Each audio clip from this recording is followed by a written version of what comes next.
Hello, everybody, and welcome to The Scares That Shaped Us, a podcast about horror writers and the stories that made them. I'm your host, Matthew Jackson. I have a piece of short fiction for sale, everybody.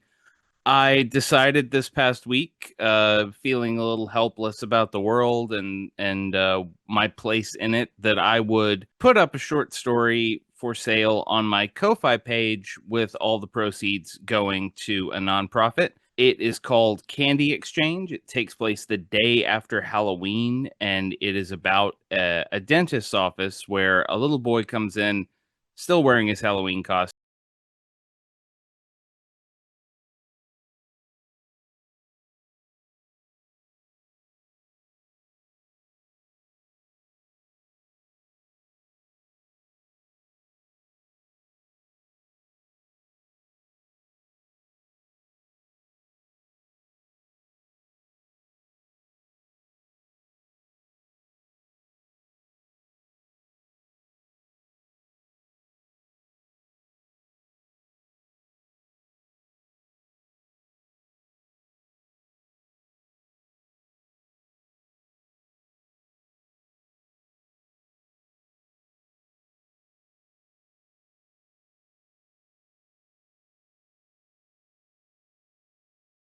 $1 or more, whatever you feel like paying, all proceeds to the Transgender Law Center. And hope you have a fun time with it if you buy it. Appreciate the support. We have a really, really fun guest this week, a guest I've wanted to have on the show for a long time. Gwendolyn Kiste is here. We're going to talk to Gwendolyn about her amazing 2024 novel, The Haunting of Velkwood, which is out now in paperback. It's also nominated for a Bram Stoker Award. So if you want to read all of the Stoker nominees this year, you do not want to miss The Haunting of Velkwood. It's amazing. And we're going to talk about our second episode of the original Twilight Zone series on this show. We did an episode with Daniel Kraus when he was here a few months ago, and Gwendolyn picked a really great episode of the Twilight Zone called The Masks. So we're going to talk about that. It's a great time. I also want to let you guys know about a film I watched this past weekend that I just really loved. And if you love occult horror, particularly, you're going to love this one. It's a film called The Surrender. It is available now on Shudder. If you are a Shudder subscriber, you can go get it. It is about a mother and daughter who have a strained relationship, let's say, and the father of the family is dying of cancer. So they are together at the family home, going through it. And then when the father dies, it is revealed that the mother has, let's say, alternate plans for what to do with his body. Colby Menifee plays the daughter. Her name's Megan. She's incredible in it. Kate Burton plays Barbara, the mother. They're both amazing. It is a great companion piece to the kind of grief horror, resurrection horror type movies like A Dark Song or Anything for Jackson. So if you like movies like that, or if you just like occult horror films with lots of magical symbols and weirdness happening and things like that, definitely go check out The Surrender. Again, it is streaming on Shudder right now. I had a great time with it. I hope you do too. And that's enough of me rambling right now. Let's head over to our interview with Gwendolyn Kiste.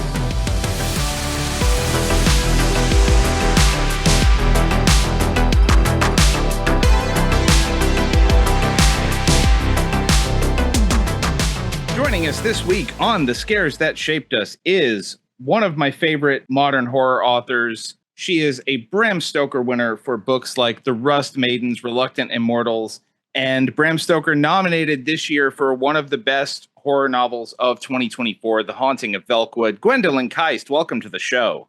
Thank you so much for having me. I'm so excited to be here. It's my pleasure. It's so great to talk to you. Like I just said, The Haunting of Velkwood was one of my favorite books from 2024, and one of those books that as soon as I read the jacket copy and knew the premise, I was, oh, this is my shit.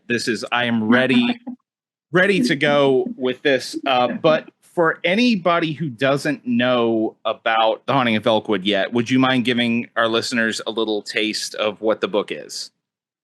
Yeah, so it is about these three girls who escaped. They left their neighborhood, and the next day, the whole neighborhood turned into a ghost. And it's now 20 years later. They're the only survivors of this ghost neighborhood that's still sort of there, like behind this kind of veil. It's called the Velkwood vicinity. And now Talitha Velkwood, who lived there with her mother and sister, is going back because a researcher has convinced her to go back because they have a little bit of a spoiler in the first chapter. They have some proof that her sister might still be alive in there. So that's why she goes back. Yeah, it's such a great setup. And the moment that you sort of start to unfold the premise and you realize, like, oh, it's a whole neighborhood that essentially not haunted, but the whole neighborhood is a ghost. Essentially, yeah. It is a ghost neighborhood. How does that premise even begin to take shape for you? It's funny because, like, I always loved doing period pieces. My first novel was in 1980. Most of it was set in 1980. And my second novel was, this kind of fairy tale. And then my third novel was Reluctant Immortals, and it was set in 1967, Summer of Love, California. And I told myself, you have to actually write in modern day. You need to do this. And so I'm like, okay, I'm going to write in modern day. But I kept looking at this book of photographs called Suburbia by Bill Owens, and it had inspired a number of different movies, like The Virgin Suicides. That's what Sofia Coppola was pulling from, and Edward Scissorhands. That's what Tim Burton was looking at. And so I was looking at it, I'm like, oh, but I really want to write about this neighborhood from the 70s. And I'm like, or, from many years ago. And I'm like, well, I could just have the neighborhood be stuck in a different time. So I could still have a little bit of historical horror in there while it being set in present day. So I was really just kind of cheating on the thing that I promised myself I would do. It was like, oh, you're going to write modern day. I'm like, mostly. So that's sort of how it started.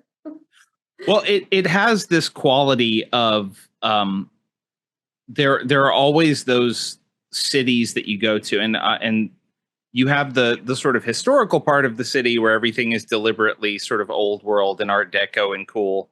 And then the more you head out into the neighborhoods, you see the new builds, and then you see the sort of time capsule neighborhoods that are always fascinating to me. Like that is a thing that I love, is the 70s and 80s neighborhoods that are still sort of perfectly preserved. So that was a draw for me, but it's also just a fantastically creepy way to write about the ghosts that we carry with us out of our childhoods and into our our adulthoods, which, even if you had a good childhood, you have those moments that it always sort of feels it was a wonderful way to me of writing about nostalgia and the specter of nostalgia. What led you to, I'm trying to ask this question without giving the book away, because I don't want new readers to be spoiled. How do you start with something like this? We just talked about the premise taking shape. Does it begin with, okay, it's a ghost neighborhood, so that means I can cover this theme and this theme? Or does it begin with, who are these people? Who is Talitha? Where did it start there? Where did it go from there, I guess? Yeah, I think it really did from there, from the basic premise that I was just talking about, did really go into the characters, who is there, and, what happened to them, and really looking at that. And then from there, as I was writing, really figuring out, okay, this is what I'm writing about. These are the themes that I'm dealing with, and then kind of working from there and solidifying those themes of, like you said, a kind of nostalgia. Because one of the three girls that left wants to be there, her fiance's there, they're young, they're in college, but her boyfriend from a long time is there, and so it's she has very good memories of the neighborhood, but Talitha and her best friend, Brett, do not have good memories. Talitha's childhood was not great by any stretch, and Brett's was even worse. So it's each one of them have a very different relationship with what childhood means. And I think that that's interesting because, like you said, some people had happy childhoods, and they're like, hey, I think back on childhood and it was exciting and it was a time of innocence. And other people are like, it's terrible, I would never go back. I'm in the later camp. I don't like being an adult per se, but I like it way better than being a child.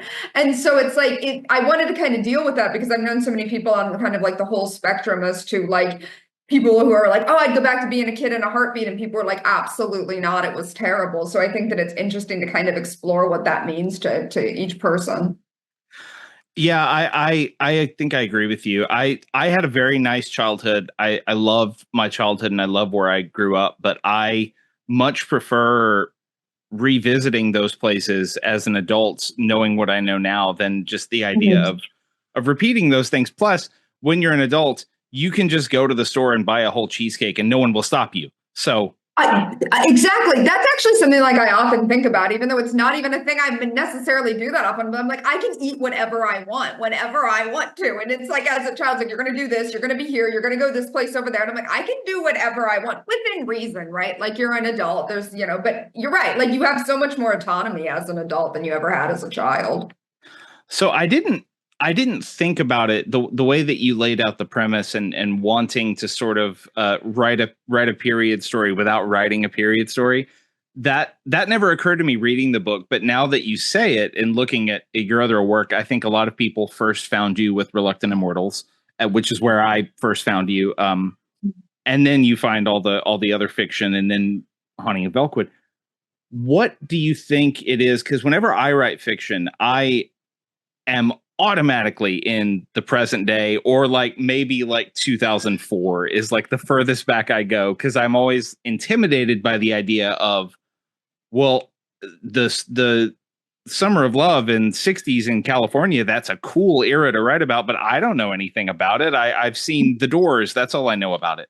So what is it about that aspect of writing that draws you back to other times and other places? I really love setting and I love exploring setting in different ways. And I think whenever you have a historical setting, it really, you can immerse yourself in it completely. And it's in the past. And so there's something crystallized about the past. It's not dynamic as in right now. Like, whenever you're trying to write right now, everybody has their opinion because we're all living through it. So it's like, I would never probably write something about COVID because I feel like right now everybody knows what their experience was, and it can almost feel like less authentic. Whereas something further back, even if people can remember it, it's so far away. It's like it's a memory now rather than a current experience. Plus, I've often found that it can be more interesting and you can keep that distance. If you want to talk about something modern, with a lot of the stuff in Reluctant Immortals, it was still dealing with issues we have now of power imbalances and what it means to be a woman and what it means to not have that power and cycles of abuse and things like that. So those are still relevant, but to look at them in the past, it's like you have that distance. And so it almost feels safer to explore really kind of dark and difficult topics, I think. Yeah, that's a really refreshing and fun way to look at it, period. Which, again, my brain doesn't go there, so it's always wonderful to get that perspective from someone who is so good at it. We're recording this right at the tail end of April, but the process of getting you booked on the show was a little longer. But while I was like emailing your reps, seeing if we can make this happen, you were doing a lot of great stuff promoting Women in Horror Month, which is March every year. Everybody, Women in Horror Month, March.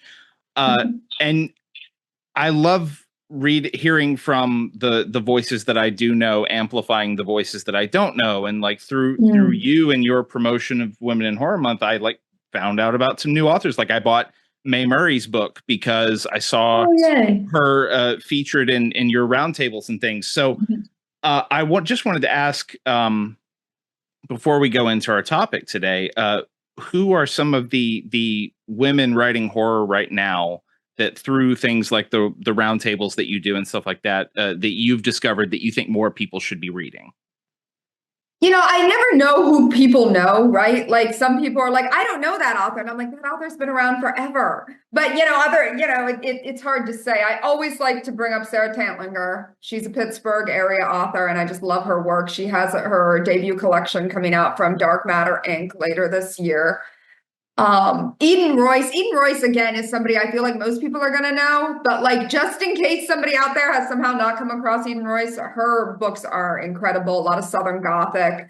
She writes great short fiction. She writes great middle fiction. She's middle grade fiction. Like, she's just fantastic. And So I'll definitely say her. I love Liz Karen. I love Knight's Edge. That's actually one of my favorite books. I feel like that's come out of the last few years. And again, it got a lot of attention. But when you love something, you're always like, I want everyone to know about this. So like if you haven't read Knight's Edge, I absolutely adore that. So yeah, those are some of the authors. KP Kulski has a new anthology out, and so definitely look that up. It's coming out from Bad Hand Books, I believe. So yeah. Yeah, so those are some that just like come to the top of my head. Again, a lot of people probably know them. I never know who is known and who is not known. I think there's all these different circles within horror. Like you don't realize it, but the longer you do this, the more it's like there's that circle over there and they all know each other. And then the circle over there. And I've never been one to understand cliques. I don't get it. And so I don't understand how to navigate it. I'm always like, oh, okay, that's cool. As long as people are nice, that's fine.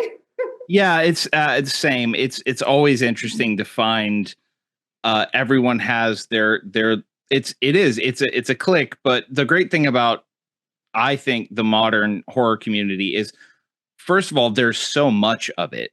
So like if you find a place where you're comfortable, like it's there, and there will be plentiful things for you to enjoy, whether it's fiction or podcasts or whatever anybody's doing.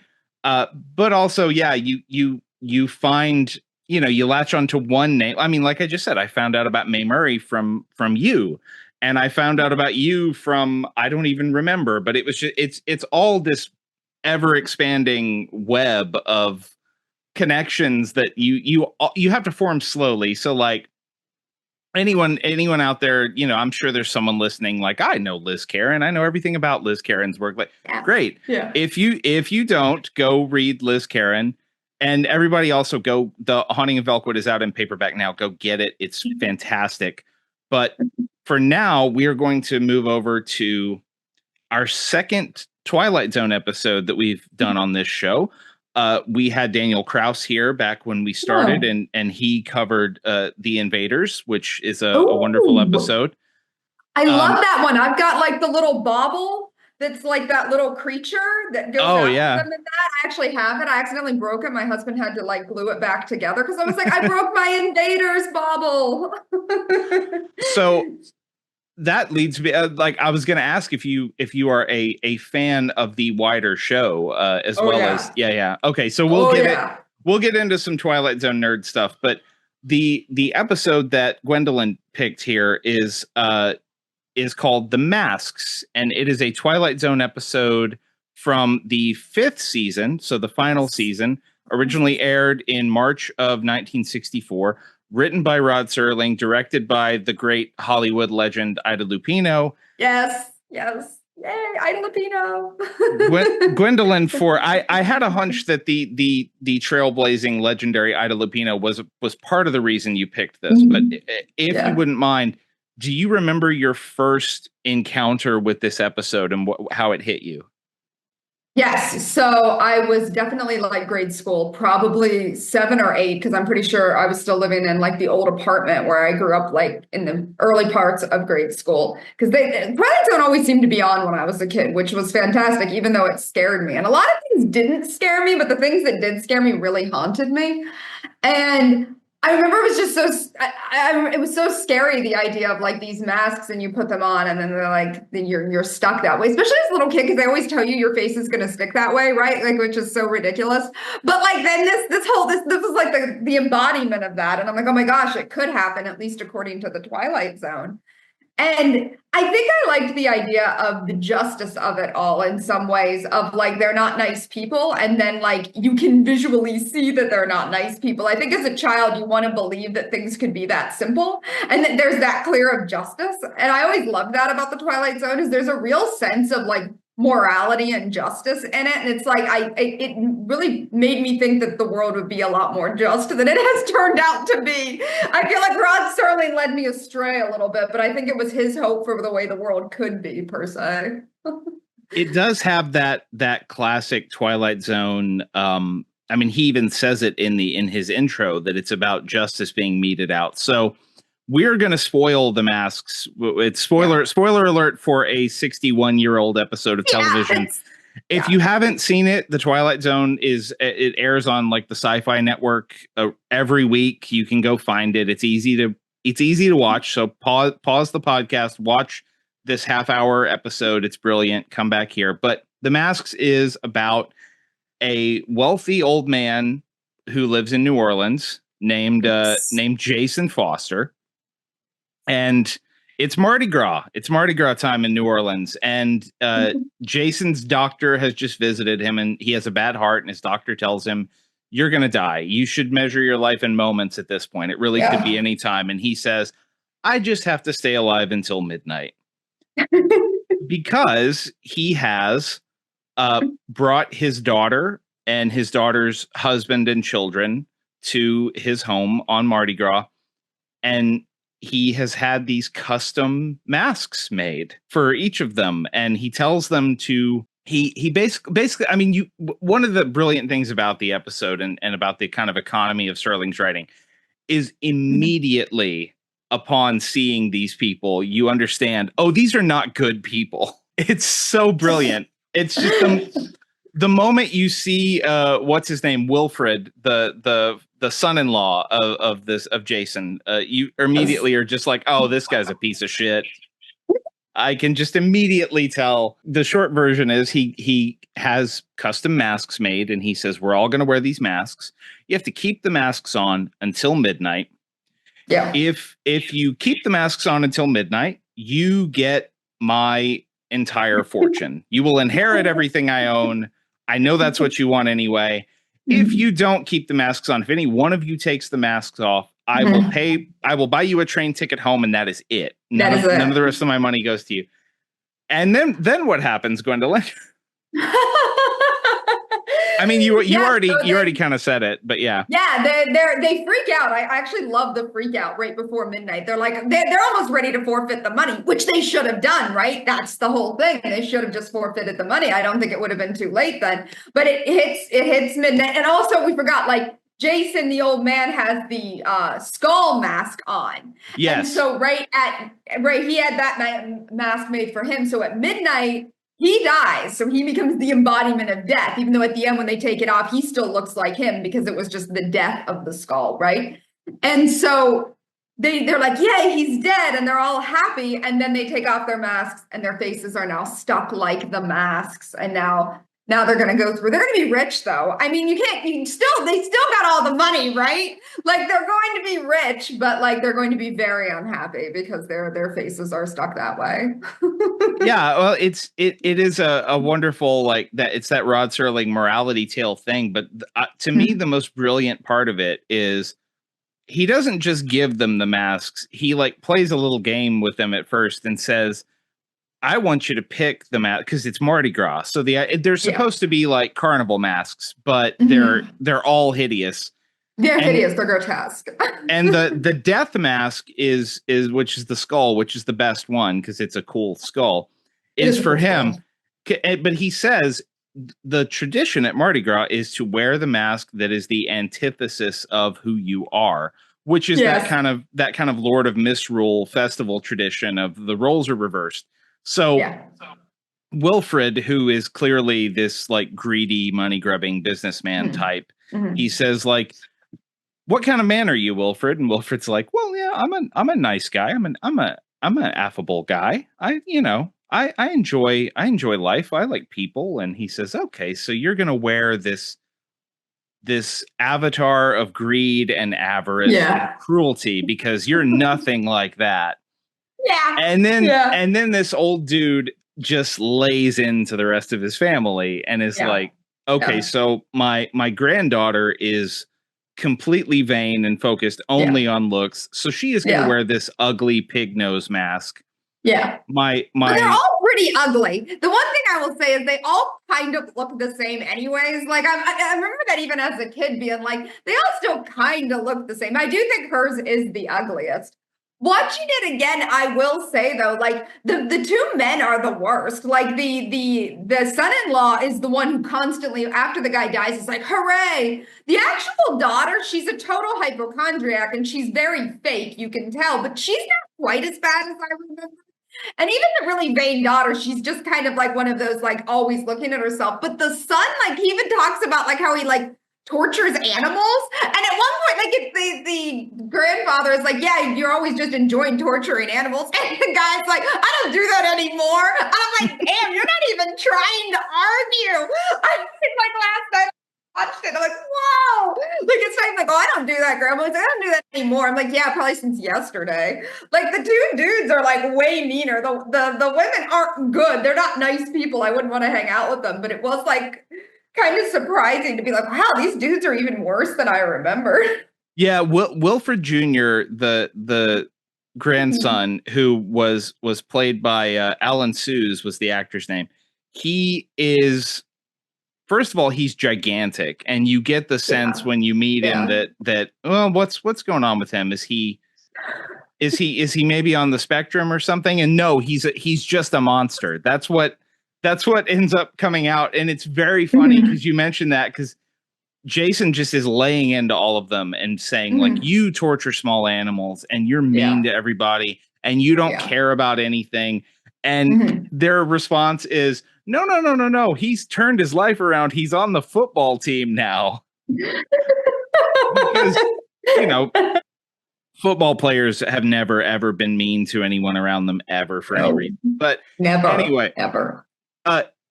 So yeah, he tells them like, you're gonna pick the mask that's the antithesis of you, but then he just lays it on each of them of like, you wear the ugly person mask and you wear the hag mask that he gives his daughter.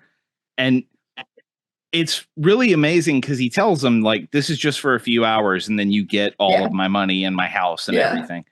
And they all kind of go, oh, it's very, because he's just like, we're going to wear these masks. And they're like, I don't want to wear it. No, that doesn't sound fun. Nah. And then he says, well, you get all my money if you wear them till midnight. And they're like, all right, mask party, let's go.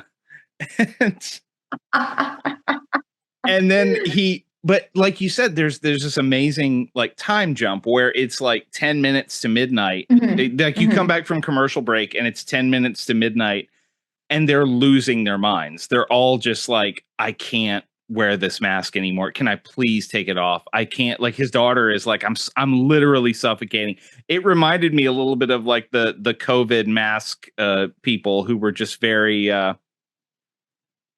sort of freaked out by the idea of wearing a mask at all. But they're immediately losing their minds. And then midnight happens and he is still wearing the mask and he tells them, you're all caricatures. You're all just caricatures. And then promptly midnight happens. He dies in his wheelchair and they're all like, yay, he's dead. They check his pulse and immediately just start celebrating.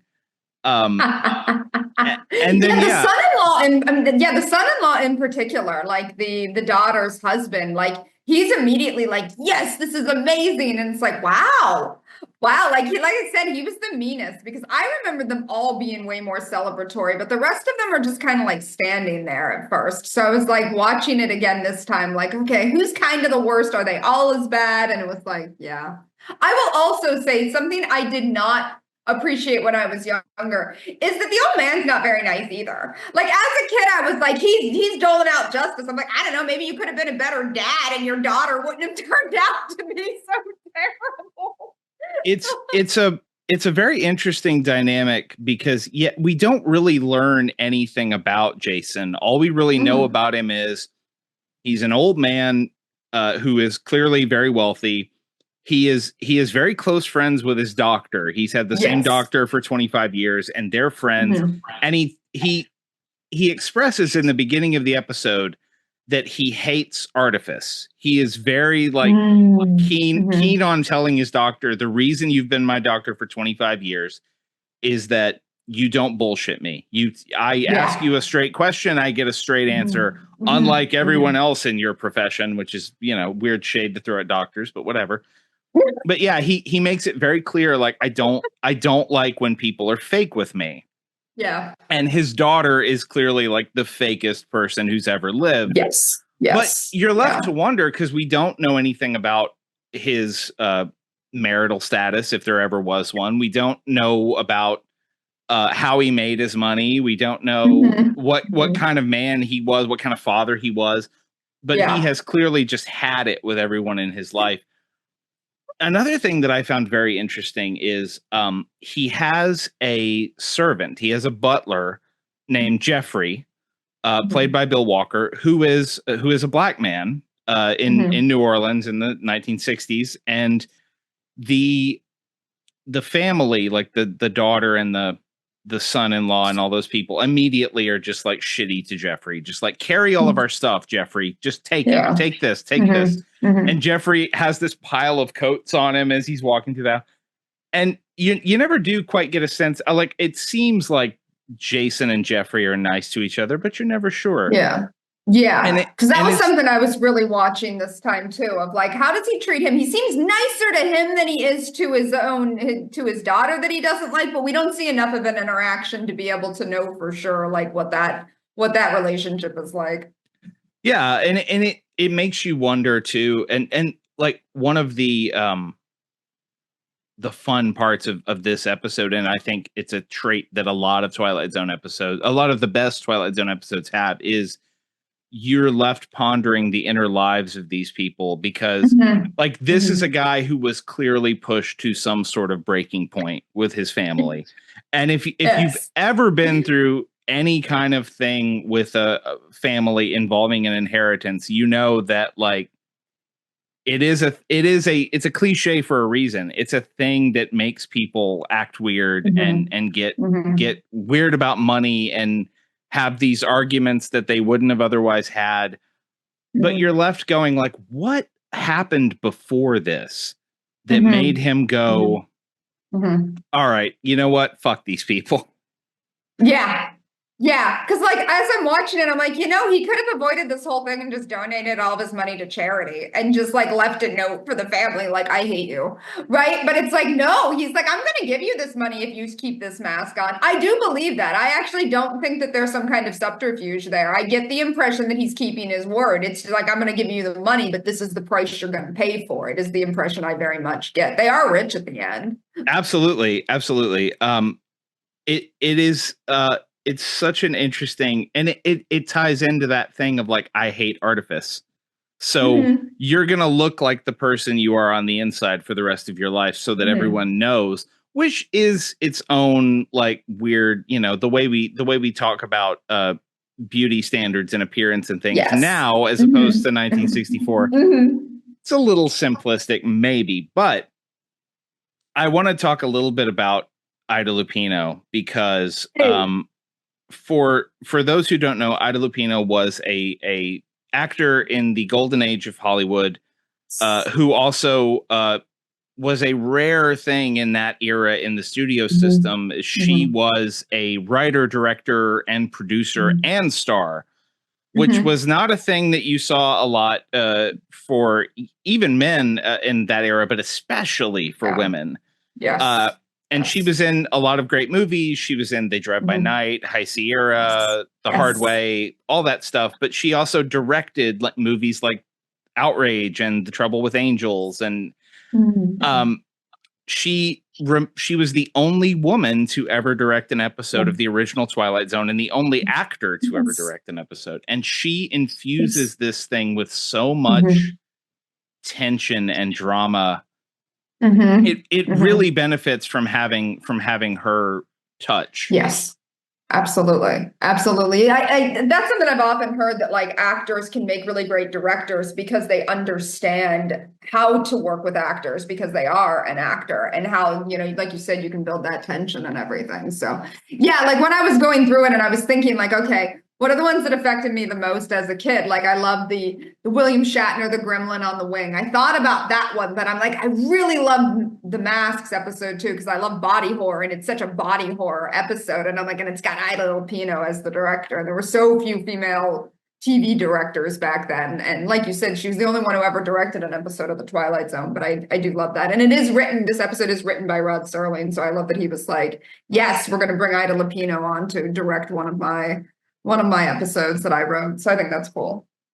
Season 5 of The Twilight Zone is interesting as the last season, and a lot of people, I think, for certain obvious reasons, view it as sort of the declining years of the show because Serling was doing other things and it wasn't maybe as conceptually tight as it was in those first couple of seasons. But there are some great episodes in there. I was just writing today about one of the episodes from Night Call, which was an episode that Richard Matheson wrote and Jacques Tourneur directed, the director of Curse of the Demon and Cat People.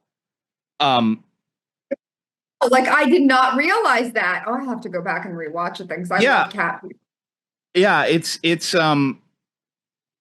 that's a great like ghost story episode, and it had this like horror icon from old Hollywood coming in. He directed a lot of TV in the 50s and 60s, and apparently like came in and everyone, according to Matheson, was worried. Everyone was worried, like, oh, he's a movie director. He's not going to understand that we have to get this done fast and cheap. And instead, like, turned around the shortest shooting schedule of any Twilight Zone director. Those Val Lewton movies in particular were actually known for being produced very, very quickly. So, like, as soon as you said that, I'm like, oh, I'm sure he was fine. He had to work with Val Lewton. These were not like normal films that he had done. Yeah. Man, somebody come on this show and let's talk about a Val Lewton horror movie, because those things are all amazing. I love them so much. I came to them so late in life, like only in the last 10 years. And like, it's been really exciting because I grew up watching the Universal horror, but then to come to those that are like similar, but so different at the same time. And I love Cat People. I love I Walked with a Zombie. I love Curse of the Cat People. I think that one's so fun. The Body Snatcher is actually, there's a Boris Karloff monologue in there that haunts me because like he is so mean in The Body Snatcher. He's so vicious. And I'm like, wow, this guy is so hateful and it's crazy. And I love it so much. It's so upsetting. Yeah, Karloff in The Body Snatcher is amazing. My favorite Karloff, and now we're just talking about old Hollywood horror, but that's fine with me. My favorite Karloff is The Black Cat, the one he did with Bela Lugosi. You know what? Like I had watched it a while back, and then like I wanted to write about it for like one of my articles for the lineup that I do. And so my husband and I just rewatched it, and I loved it so much more this last time. He is so evil in it. He is so unrelentingly evil in The Black Cat. Like he kills like all those men in the war, then builds like his cool Art Deco house on like basically their tombs essentially where they died. That is a wild movie. That is a wild movie that I don't think enough people talk about. The Black Cat is first of all, it's Boris Karloff in an Art Deco mansion walking around in a smoking jacket being evil. But it's like it's Karloff and Lugosi both being supervillains, basically mad scientists pitted against each other. It's so great. Yeah, it is. It's really good. But back to the Twilight Zone. You mentioned Nightmare at 20,000 Feet. Yes. I'm curious what other episodes you remember that like really got you as a young person watching these. You know, as a kid, I definitely remember, like I said, the Nightmare at 20,000 Feet, and then The Masks. And I'm trying to think of some of the other ones because some of them are just like really sweet. There's a lot of sweet Twilight Zone episodes. Like there's like a Santa Claus episode for Christmas. And like some of them were really interesting in that they weren't always scary. Some of them were very sentimental. You know, there were ones where people would go back to the town they came from when they were young and things like that. So like a lot of my memories are just that it kind of ran the gamut, that if I would go sit down, I didn't know if I was going to be terrified or if I was going to be like really melancholy when it was done, which probably explains a lot of my own writing. If we're going to like bring this all back to like how this shapes us, that my own writing is a lot like that it's like it can have something that's like really grotesque in one scene, but then it's very sentimental. I always say I don't see sentimentality as being a bad thing. I came of age with the Twilight Zone. I don't see sentimental things as being necessarily a negative, even though sometimes it's considered to be a negative, because I feel like Rod Serling was very sentimental, and I loved that about the Twilight Zone. Yeah, the Christmas episode that you mentioned, it's called Night of the Meek, and it stars Art Carney from The Honeymooners as a Santa, like a drunken guy who basically becomes Santa Claus. That is a beautiful piece of television, and I love watching that in December. And you brought up something that has come up a lot on this show, and I've talked about it with a lot of different people, like Haley Piper in particular. We hit on this really hard, which is especially now in the era of elevated horror and trauma horror and horror that is very self-serious. I feel like the secret weapon of the people who really do it well, and I think The Haunting of Velkwood qualifies in the sense that it is there's a significant amount of like metaphorical and literal trauma in that book. Yes. But I think what sets it apart and makes it work so well is that you're not there is a sincerity and an earnestness to the emotional connection in there that I think is really important. And it's interesting that came from the Twilight Zone, because I think we think of the Twilight Zone so often as a purely like conceptual show. It was a show with good ideas. Mm-hmm. So yeah, I feel like it's so both to me, though. I know what you're saying. I do feel like that's kind of its reputation, that it's a concept show, and so many of like, the cookbook episode, that To Serve Man, like that's one that like The Simpsons has spoofed on it. Everybody spoofed on it, right?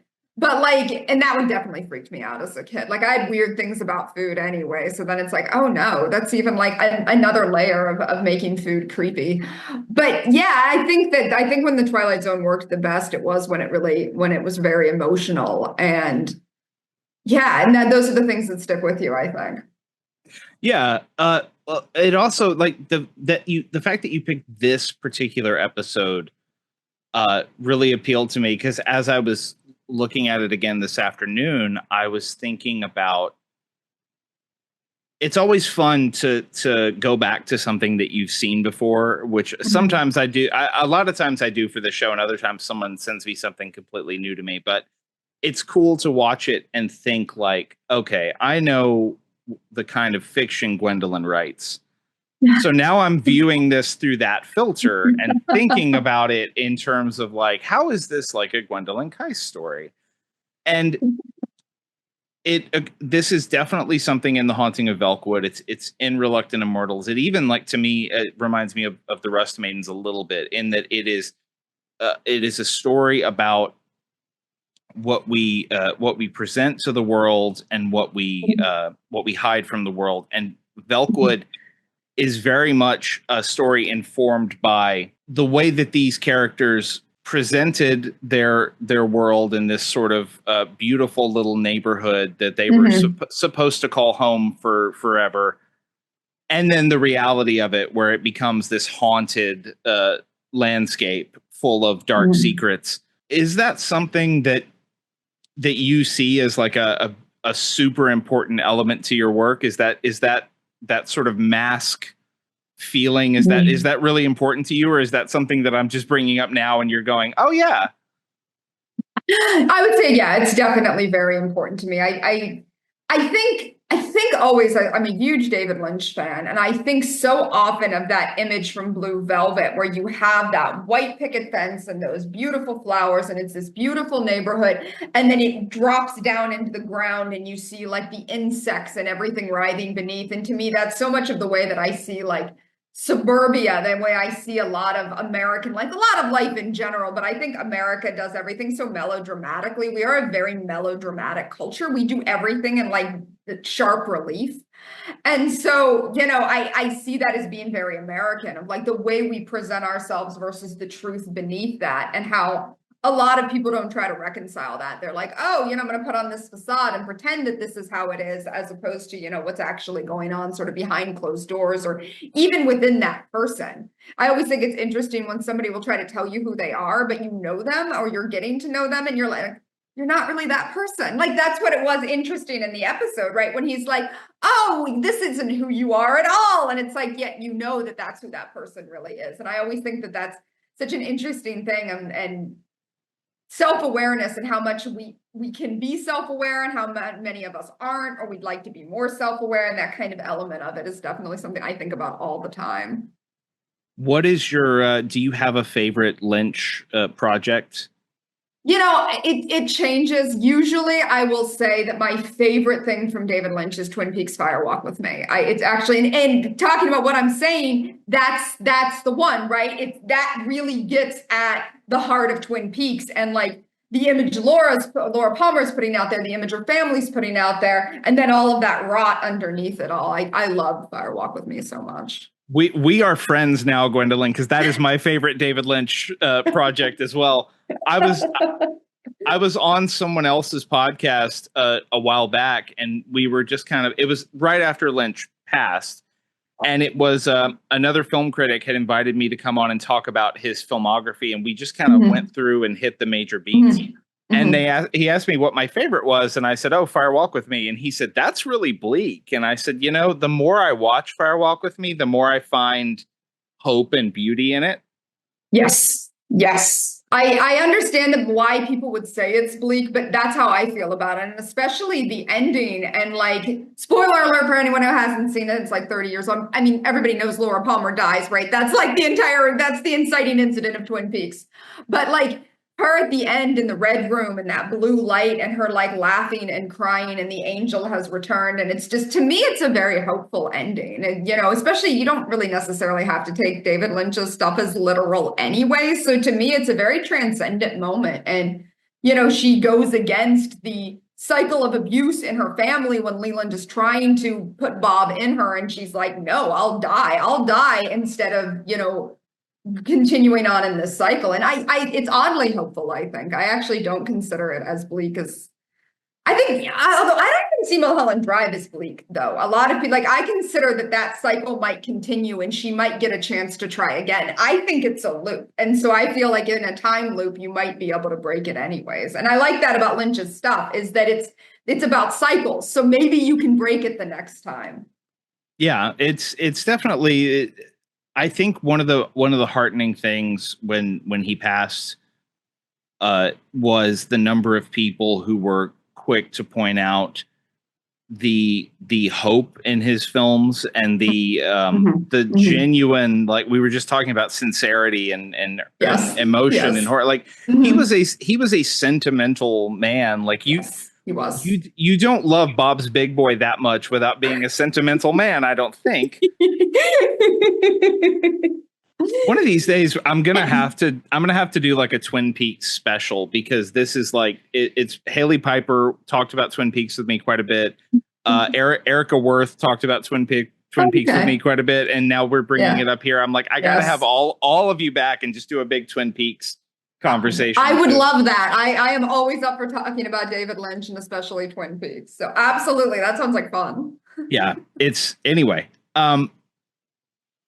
I want to ask selfishly, because I do love The Haunting of Velkwood so much, and Reluctant Immortals. And what are you working on now? Are you able to tell us anything about what's coming next?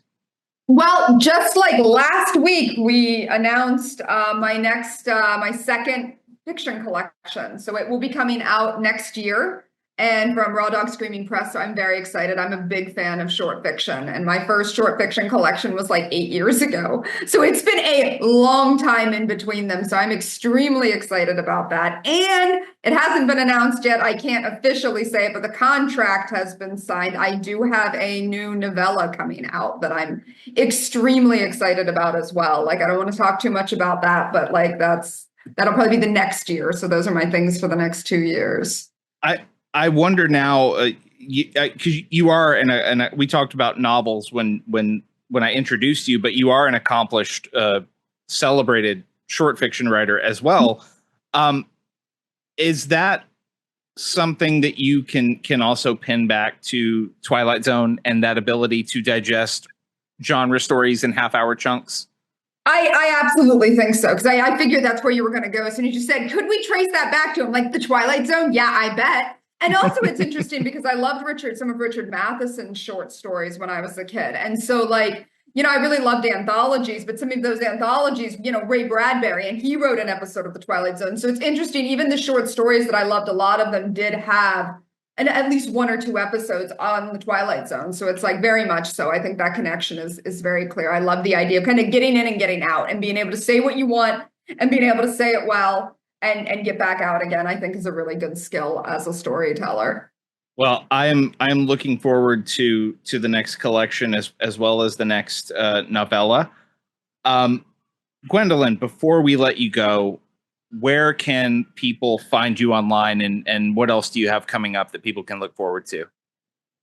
Yeah, so you can find me at my website, gwendolynKiste.com. You can also find me under my name at Gwendolyn Kiste on Instagram and Facebook. And then I'm every once in a while on Blue Sky. Like, I haven't really gotten the hang of it yet. It feels a little too much like Twitter. It's a little bit of a rerun for me, but that's okay. That's cool. I'm there. Maybe eventually I'll get better at it. Our guest has been Gwendolyn Kiste. The Haunting of Velkwood is out in paperback now. As I say it, listeners, if you hear a child screaming, that is my son in the other room resisting my wife. It's not atmospherics for the show. It's just called having a 2-year-old at home. Haunting of Velkwood in paperback now. Our guest has been Gwendolyn Kiste. Gwendolyn, thank you so much for being on the show. Thank you. This was so much fun. Thanks once again to Gwendolyn Kiste for being on the show. It was great talking to her. The Haunting of Velkwood is available in paperback right now. It is an essential read from the horror crop of last year. It is also, like I said, nominated for a Stoker Award. So here in the next few weeks, we're going to find out if it won. But even if it didn't, you should read it. It is an incredible novel. And go pick up Gwendolyn's other books as well. You kind of can't go wrong. Reluctant Immortals, amazing book. Rust Maiden's amazing book. Just go support Gwendolyn however you can. And if you want to support us however you can, the best way to do that is to follow us on social media. We are all over on Blue Sky most of the time. We are at scareshapedus.bsky.social over there. That is where you will find giveaways when we occasionally do giveaways, as well as announcements of our new guests and new episodes of the show, of course. That's the best way to keep track of everything we have going on. We are also on Facebook. We are The Scares That Shaped Us over there. And if you prefer to listen to your podcast on YouTube rather than a podcasting app, we're also The Scares That Shaped Us over on YouTube. So you can head over there and like and subscribe. If you like the show, we would really appreciate it if you went into the podcasting app of your choice and left us a 5-star review. That helps us tremendously to get featured places and get more support and more listeners and hopefully more reviews so we can keep doing this thing, because I don't know about y'all, but I'm having a lot of fun. You can also email me anytime you want. I am scaresthatshapeduspodcast@gmail.com. If you have a question that you'd like to hear me answer on the air, I'm trying to get a little bit of a mailbag thing started over here, so that would be amazing. If you have a guest request, a suggestion, anything else you want to write to me about, always happy to hear from everybody. And that's it for us right now. We will be back next week with another brand new episode. Our guest will be Sam Rebeline, the author of books like Edenville and The Poorly Made and Other Things. We're going to talk to Sam about The Poorly Made and Other Things, as well as his next book, which will be coming out later this year. And we're going to dive into our first ever video game on this show. Sam picked a video game from the 90s, a computer game from the 90s called Nightmare Ned, which is very strange and very interesting. And we talk a lot about specific childhood fears and how those things affect us and how it shaped Sam's imagination going forward. So that is a lot of fun. That will be out on June 4th at noon Central. Until then, take care of yourselves, take care of each other. I'm Matthew Jackson, and this is The Scares That Shaped Us.